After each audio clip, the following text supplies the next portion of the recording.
What's up, guys? It's Jonathan Levron here, and in this video, I'm gonna be talking about the exact pillar of bulking as a skinny kid that will make you unrecognizable, okay? So this video is for the skinny guys out there who are looking to build muscle, are looking to bulk up and gain weight, and this video is very important actually, and it's it sits deep in me because I started out as a skinny kid as well. So if you're watching this right now and you want to bulk up, you're a skinny kid right now, you don't have that much muscle. I know exactly how you feel, and I'm here to help you change that. Okay, so let's get straight to it. Oh, what is that? My bad, guys. All right. So who am I? Like I said, my name is Jonathan Levron. I started off as a skinny kid, like I said, and in this picture, this is what I looked like around 3 years ago. I'm pretty sure I've already been lifting for a couple of months in this video, so you can see a little bit of definition there. But as you can see, I was pretty skinny, right? I weighed around 130 pounds here, so around like 60 kilos, somewhere around that. And this is a more recent picture of me, right? I'm bulked up, more jacked, and yeah, guys. And in in between my times over the years, I've bulked and cut a few times, but like I said, I did start out as a skinny kid, and in total, I've gained around 15 kilos. If we were comparing, sorry, not 15 kilos. If we're comparing from the very beginning of where I started to now, I've gained around 17 kilos. Okay, because I started off, I remember, at around 58 kilos, and now I'm at around 74, 75. So yeah, 16 to 17 kilos. And yeah, so that's about, I think, 30 pounds if I'm not wrong. Yeah, around 30 something pounds. So, four things we'll be looking into today. So, training, diet, habits, and mindset, okay? And guys, this video is probably all you are gonna need to learn how to bulk up if you're a skinny kid, okay? This is the video that you've been looking for that will help you, make progress over the next few months or years. And I'm gonna be dropping you guys a ton of value here, all right? So, number one, first things first, training, all right? Now, guys, when you're training, it's preferably better, preferably, fuck, I can't talk, better to train all your muscle parts twice a week, right? And that's gonna help you maximize your gains and your growth. But look, if you're someone who's busy, one time a week can work too if you push hard enough, right? And I say that with specific matter because I'll get into that in a sec. But some splits I recommend that I did over the past years. This is the split that I am on right now, upper lower. So basically upper lower Monday, Tuesday, and then rest on Wednesday, and then upper lower again. Um, Thursday and Friday, right? And then rest Saturday, Sunday. So it's a 4-day split.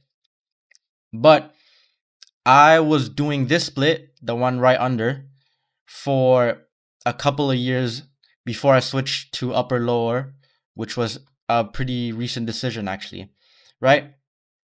Although this is the split I recommend, but I'm gonna be honest, at the end of the day, your split doesn't really matter as much as you guys think, as long as it fits your schedule and you have one day in between working the same muscle again. And what do I mean by that? Let's say you're working out back on Monday, right?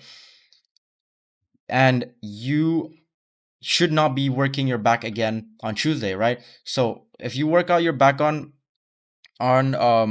if you work out your back on Monday, you should the next time you should be training back is either Wednesday, or best case scenario, the best thing that you can do is Thursday, right? So you have one day in between each time you train back, and it's the same thing applies to every other muscle group, right? Now, progressive overload. This is one of the most important um one of the most important things that you should be doing and to track, your progress if not the most important thing, guys. Progressive overload. You got to understand that when you are training, when you're in a gym, when you're pumping out, your muscles and lifting the heavy weights, you are trying to force your muscles to grow, right? And to do this, you have to progressive overload, which is just a fancy word of getting stronger, right? Now, here is how you do this, and here's how you track progressive overloading. And another thing, guys, before I go to the next video, sorry, not the next video, the next slide, I just want to say my apologies for the shitty webcam camera. This is the only one I have on my computer. But look, that's not the point of this video. The point of this video is for me to teach you guys and help you guys how to bulk up and get bigger, right? So, yeah. First week, how you progressive overload. First week, you pick up a weight that you can do for 6 reps, right? Let's say for biceps, it could be, let's say 10 kilos. So that's about 20 pounds, I think, something like that. You pick up 10 kilos and you can do 10 kilos for 6 reps, right? And 6 reps, as in where the last 2 to 3 reps are hard and it took a lot of effort, right? Then that means the weight that you can do on that exercise is 10 kilos, right? Bicep curls, like on a hypothetical scenario, right? Now you want to use 10 kilos until you can do 8 reps, right? So let's say the next week you come back and you start curling 10 kilos again. And now you can do 8 reps with the same intensity and effort. So you can do 8 reps like you were able to do 6 reps the week before, if that makes any sense, right? Then that's when you go up in weight and to a weight that you can do 6 reps with again, and then you just repeat the cycle, right? Now you do this for 2 sets on every exercise. At least that's what I recommend, right? I know many people do 3, 4 sets, but I'll be honest, guys, that's just junk volume. Do 2 sets, following this exact blueprint, and you'll be more than fine, and you'll be making the best progress, trust me. But look, progressive overload doesn't only have to be with weights, right? Obviously at a certain point of time, like after years and years and years of progressive overload, like you're not just gonna progress the same at the same like your progress isn't gonna be linear, like yearly, if that makes sense, right? Obviously at a certain point, the weights that you lift are gonna be heavy to the point where it's gonna take you longer to actually go up in weight.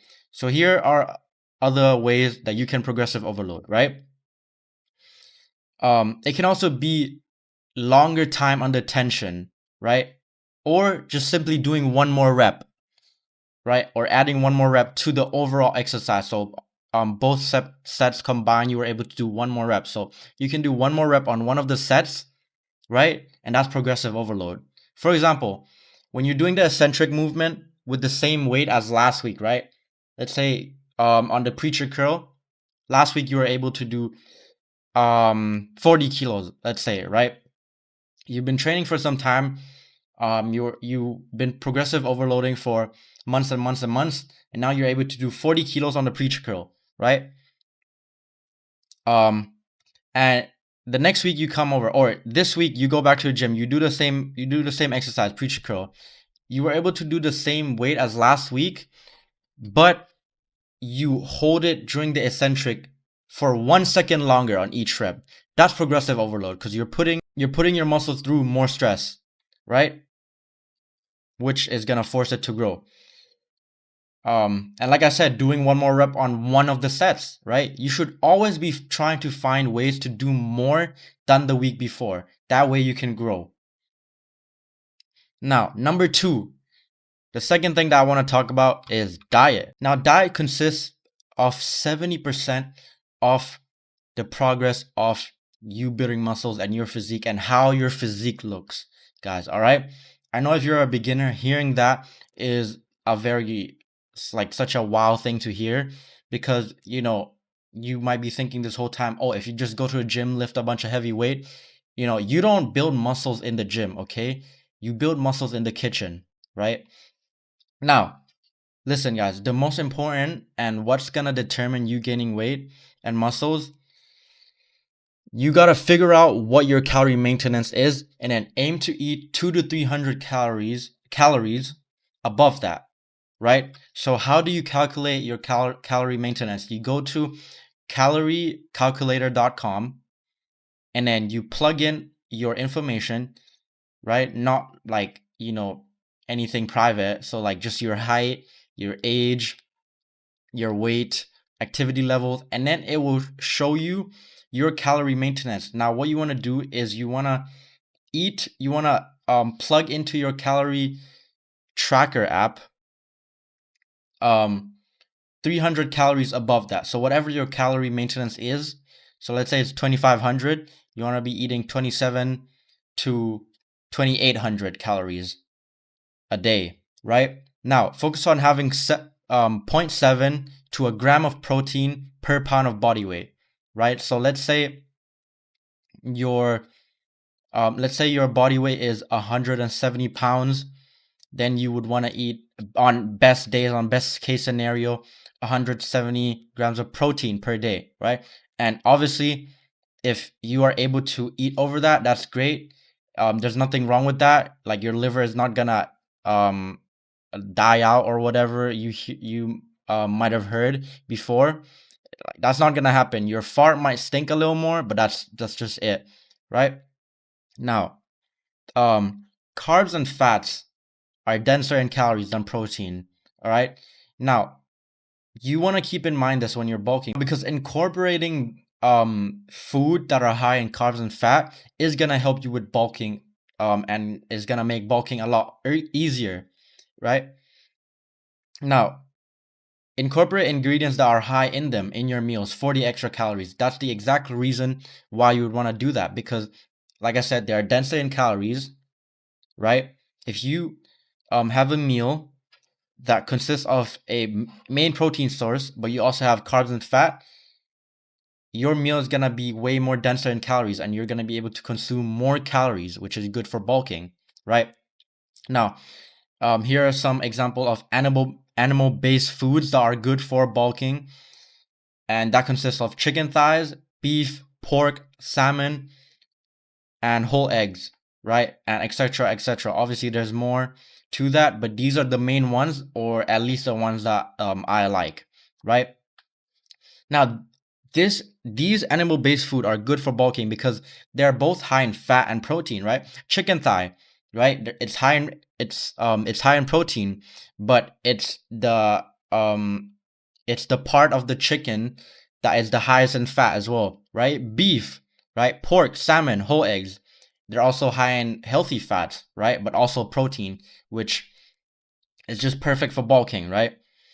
Now you can combine these with carbs like white rice, potatoes, and pasta. So next, liquid calories. So this is basically a cheat code for bulking. All right. When I was bulking, um, I incorporated a lot of liquid calories to help me, you know, um, to help me consume more calories, which again makes bulking a lot easier, guys, because liquid calories are easier to digest and to consume, because and they are and they are less filling as well, right? Now you want to use that to your advantage.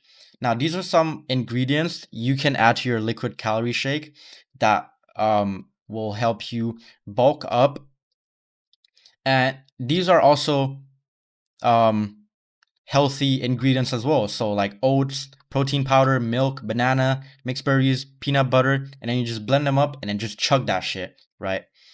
You can do this either between meals or at the end of the day. Once you've already got your meals done, you just add a little liquid calorie to add some more, calories and protein into your daily goals,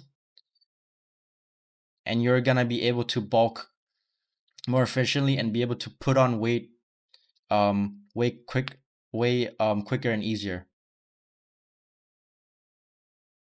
Now, number 3, guys, habits. So I wanted to talk about this because a lot of things, or a lot of times that I hear from skinny guys, is that they have the habits of either under eating and having one unhealthy meal a day and then forgetting about food completely, or eating less than they think they are, right? Now, what do I mean by this? There, like I said, there's two types of skinny guys. Skinny guys who literally just don't get hungry. They eat one meal and they're good for the rest of the day, right? And obviously, that's not really good for bulking, because if you eat one meal a day, you are most likely on a calorie deficit um, every day, right? Or year round, right? Because of low appetite or whatnot. Now, there's also another side of skinny guys where they say, "Oh, bro, I eat so much, but I still don't gain weight. I don't know why. My metabolism is too fast." Your metabolism is not fast, bro. You are just not eating as much as you think you are, right? Countless times, like I said, countless times I've heard skinny guys tell me they eat a lot, but come to calculate their average day of eating, and it turns out their total calories is still a deficit, right? How much you eat and your volume doesn't matter. If your calories turn out to be in a deficit, you did not eat a lot. You're still not gonna gain weight. It's not your metabolism, bro. So stop blaming your metabolism. Just because you got full doesn't mean you ate a lot, right? Sorry to break it to you, right? If you're watching this right now and you're that type of skinny guy, you've been saying you've been eating a lot this whole time, but you're not gaining weight. This is the exact reason why, right? Volume doesn't equal calories. So a few things that you can do to break these habits. Number one, start tracking your calories with a calorie tracker app, right? Some of the ones I recommend, or the ones that I've used before, is MyFitnessPal and Cal AI, right? These two are the main ones, at least like in the fitness space, right? But if you just search up calorie tracker on App Store or Google Play, there just gonna be tons of them, and honestly, all of them work. It doesn't really matter which one you use, right? Now, this will help you stay on track and make sure you're eating enough food that your body needs to gain weight. Number two, eat quicker. If you eat slow, you're gonna give more time for your brain to signal your body that you are full. So we have to fix this by cutting out distractions while eating so we can focus on finishing the meal. Right, guys? And I mean, there's not much needed to explain to that, right? If you're watching YouTube, if you're like um talking while eating, you're not really focused on eating, right? Over time, like while you're eating, your body slowly signals your brain slowly signals your body that you're full, that you're getting full, right? If you finish your food earlier, right, your brain is gonna have less time to do that. Now, how many of you guys have ever had a time where you eat significantly quicker than usual, and let's say you ate a lot, and after you finish eating, right, because you ate quickly, sorry, after you finish eating, you still don't feel that full, right? But you wait a couple of minutes, then that feeling of fullness start coming in, and then you're eventually full. But when, like, right after when you finished eating, you still don't feel full yet. You feel like you can eat more, right? And that's just what I mean. Now, another thing, if you want to take this a little further, right? If you're someone who's struggling with doing this, you can even time yourself eating and try to hit new PRs, right? This can put yourself in a competitive mindset as well, and give you fulfillment by doing this, right? Um, some people might say this is an eating disorder. Honestly, if you like really give a fuck about your goals, like it doesn't really matter. All right. Now, number three, wake up earlier so you can have more time to space out your time between each meals throughout the day, rather than having to force feed your remaining calories down your throat at the end of the day, right? Now, I've been a victim to this. I'll be honest. Like, there's been times where I'd have to fucking chug gallons of milk down my throat, force feeding myself, almost vomiting at midnight because throughout the day I didn't get to eat. All right. Now, you want to, minimize your um potential of having to do this as much as possible, right? Obviously, there's times where you're gonna be busier than other times, and you might not end up getting um enough calories in during those days. But you know as long as you have a habit of doing this, you'll be good, and over time you're gonna make progress anyway. So, mindset, last thing that I wanted to talk about, guys. So it's undeniable, right, that bulking requires immense discipline. There's a reason that jacked people only take up a small percentage of the whole population. Not everyone has what it takes to do it. Okay? And like, think about it like this, right? When you go outside, when you go walk at the mall, or you go on the train or whatever or whatnot, how many people do you do you encounter or come across that is actually visibly jacked or even just in shape? Okay? Being jacked is literally more rare, and having abs is literally more rare than being a millionaire. All right? Not everyone has what it takes and what it requires to achieve this. Okay? It's actually deeper than bulking, right? And fitness overall, right? Now, the best way to conquer this and conquer bulking is just by setting the tone, right? Now, what do I mean by this?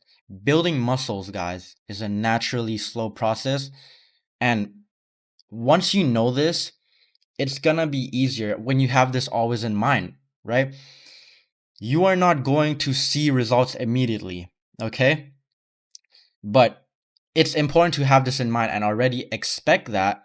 That way, it's easier to not quit and stick to it, or it's easier to not rush the process, right? And start overeating and then blow up and turn into a balloon and end up not even looking good, right? And then you realize later on that you just dirty bulked, okay? And I mentioned this specifically because I did exactly that. That thing that I just said happened to me, okay? And I don't want it to happen to you because it was very unhealthy. It was very bad for my health. My health deteriorated, and you don't want to achieve that by from bulking. Okay? But when you're bulking, when you gain weight, you want to minimize fat gain, right? You want to minimize fat gain as much as possible. You want to stay as lean as possible, and you want to squeeze out of all of the calories that you're consuming for it to turn into muscles as much as possible. Okay? Now, when you are bulking, yes, you can overeat, okay? You know, um you see all over TikTok and Instagram and social media that, oh, you know, I have to if you're bulking, you have to force feed yourself. You have to you have to eat more. You have to eat like 5 6 meals a day. You have to eat thousands of calories in surpluses. That's not true, okay? At least for naturals. If you're on gear, if you're on steroids, then maybe that's the case. But if you want to make natural and good progress from bulking, and you want to end up looking good, feeling good, having good health afterwards, then this is exactly the blueprint that you want to follow, okay? How many minutes has this video already been? Anyways, guys, thanks for watching. I hope you enjoyed. I hope you found a ton of value from this video, and you will be able to go out there, start implementing it, start getting jacked, start building muscles, and get into the shape that you want. Okay? Now, lastly, I want to talk about as well, before I end this video, because I'll be honest, I actually forgot to add this in the video, which is sleeping. Now, with sleeping, you don't have to overcomplicate it, okay? Just sleep minimum 7 hours a night. 8 hours would be the sweet spot. but don't sleep anything, less than that. Okay, because then you're just not gonna build any muscles. Your muscles need to recover, and you do that by sleeping, right? Remember when I said that muscles aren't built in the gym, they're built in the kitchen? Yeah, they're built also when you're sleeping. Okay. So, anyways, guys, that'll be the end of the video. Like I said, I hope you found a ton of value from this video, and you're gonna be able to go out there, implement this, and get fucking huge and make a bunch of gains. Now, if you want me to personally help you one on one and you want to work with me to build your physique and make it become, aesthetic and look aesthetic, book a call with me with the link below, and you'll be talking to me, and I'll see if I can help you and if we're a good match to work together. See you guys. Young Live Run out.